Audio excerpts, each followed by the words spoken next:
السلام علیکم ورحمۃ اللہ وبرکاتہ۔ نحمد و نصلی علی رسولہ الکریم، اما بعد فاعوذ باللہ من الشیطان الرجیم، بسم اللہ الرحمن الرحیم۔ ان اللہ وملائکتہ یصلون علی النبی یا ایھا الذین آمنوا صلوا علیہ وسلموا تسلیما۔ اللہم صلی علی سیدنا مولانا محمد طب القلوب ودوائها وعافیۃ الابدان وشفائها ونور الابصار وضیائها وآلہ وصحبہ وبارک وسلم دائما ابدا۔ یوٹیوب چینل کے ناظرین و سامعین، آج ہمارا موضوع ہے روحانیت کے متعلق۔ روحانیت کیا ہے؟ آئیے ہم آپ کو بتاتے ہیں کہ انسان مادے اور روح دونوں کا مجموعہ ہے۔ مادی ضروریات کو ہر انسان جانتا اور پہچانتا ہے، لیکن روح کی ضرورت کیا ہے؟ روحانیت کیسے پروان چڑھتی ہے، اس کے بارے میں جاننا بہت ضروری ہے۔ اور روحانی تسکین کیسے ملتی ہے، اس معاملے میں لوگ اکثر بے اعتدالی کا شکار ہو جاتے ہیں۔ لوگ روحانیت کو ترک دنیا کی صورت میں تلاش کرتے ہیں۔ کچھ لوگ سمجھتے ہیں کہ دنیاوی لذتوں اور گوشہ نشینی تنہائی میں بیٹھ کر اللہ کو یاد کرنے سے روحانی تسکین ملتی ہے۔ اس مقصد کے لیے بعض لوگ چلے کاٹتے ہیں، بستر اٹھاتے ہیں اور گھر سے نکل پڑتے ہیں۔ کچھ لوگ مراقبے میں روحانیت کو تلاش کرتے ہیں، اور بہت سے لوگ یوگا کی ورزشوں میں تسکین پانے کی کوشش کرتے ہیں۔ در حقیقت روحانی تسکین پانے کے لیے درج ذیل چیزوں میں سے کسی چیز کی ضرورت نہیں ہے۔ روحانیت دو چیزوں کے مجموعے کا نام ہے: اللہ رب العزت پر پختہ یقین و اعتماد، اور اللہ کو حاضر و ناظر جان کر اعلیٰ اخلاق اصولوں کے تحت مخلوق خدا سے معاملہ کرنا۔ جب ایک انسان اللہ رب العزت پر پختہ یقین رکھتا ہے تو وہ خود بخود حقوق اللہ کی طرف متوجہ ہوتا ہے۔ تاہم پروردگار نے انسان کی ساخت ایسی رکھی ہے کہ اس ضمن میں اس سے کوتاہی ہو ہی جاتی ہے۔ اللہ کی صفت رحمت پر اعتماد اور اس سے بے پرواہی کا خوف انسان کو مسلسل سیدھے راستے پر رکھتا ہے۔ اللہ کا نام، اس کا نام اللہ پر یقین و اعتماد ہے۔ روحانیت کا دوسرا حصہ یہ ہے کہ انسان اسی دنیا کی زندگی میں مصروف رہے اور اللہ کو حاضر و ناظر جان کر ہر کسی کے حقوق کا خیال رکھے۔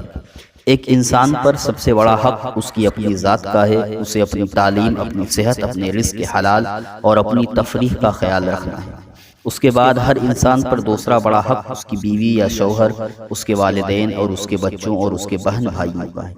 ان سب کے معاملے میں جب کوئی انسان ان کے حقوق سے بھی بڑھ کر ان کا خیال رکھے تو اسے دین نے احسان کا نام دیا ہے۔ اس کے بعد ہر انسان پر اپنے باقی رشتہ داروں اور ہمسایوں کا حق ہے۔ اگر کوئی انسان مالدار ہے تو اس پر اپنے گرد و پیش کے غریبوں کا حق ہے۔ جب کوئی انسان ان سب حقوق کے معاملے میں چوکنا اور بیدار رہتا ہے اور وہ ان کو پورا کرنے کی ہر ممکن کوشش کرتا ہے تو یہ چیز اس کے لیے روحانی تسکین بن جاتی ہے۔ اسی طرح جب انسان اپنے روزمرہ کے معاملات میں اللہ کو حاضر و ناظر جان کر دیانت داری اور اچھے رویے سے کام لیتا ہے تو اسے روحانی اطمینان ملتا ہے۔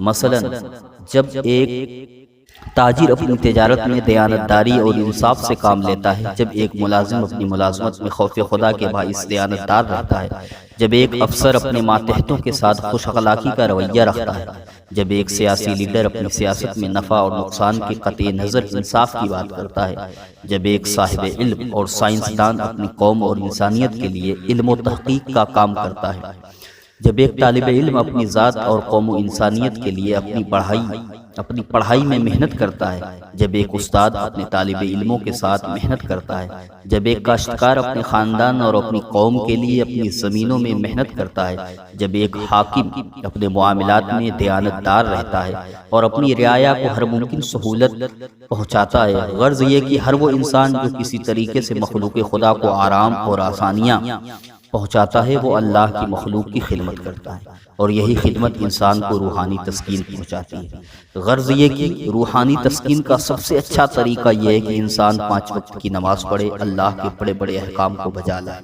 کبیرہ گناہوں سے بچنے کی حتی الامکان کوشش کرے، اپنی صحت کا خیال رکھے، روزانہ خدمت خلق کا براہ راست کوئی کام کرے، اپنے سب رشتہ داروں اور ہمسایوں کا خیال رکھے، غریبوں کی مدد کرے، قانون کی پابندی کرے، خوش اخلاقی کا رویہ اپنائے اور اپنی معاش میں دیانت دار رہے۔ یہی روحانیت ہے، اور ایسی زندگی گزارنے سے روحانی تسکین ملتی ہے۔ حلت و حرمت کی درمیان امتیاز پیدا کرے۔ ظاہر ہے کہ ہر انسان میں درج بالا سب چیزیں ہر وقت اپنے معیار مطلوب پر نہیں رہتی، ان کو معیار مطلوب پر رکھنے کے لیے ہمارے دین نے ہمیں 3 چیزیں سکھائی ہیں: ایک قرآن مجید پر مسلسل غور و فکر، دوسرا اچھے لوگوں سے مسلسل رابطہ، تیسرا اعتکاف۔ یہی دین کا طریقہ ہے۔ قرآن و سنت نے روحانی سکون حاصل کرنے کے لیے یہی طریقہ ہمیں سکھایا ہے۔ السلام علیکم ورحمۃ اللہ وبرکاتہ۔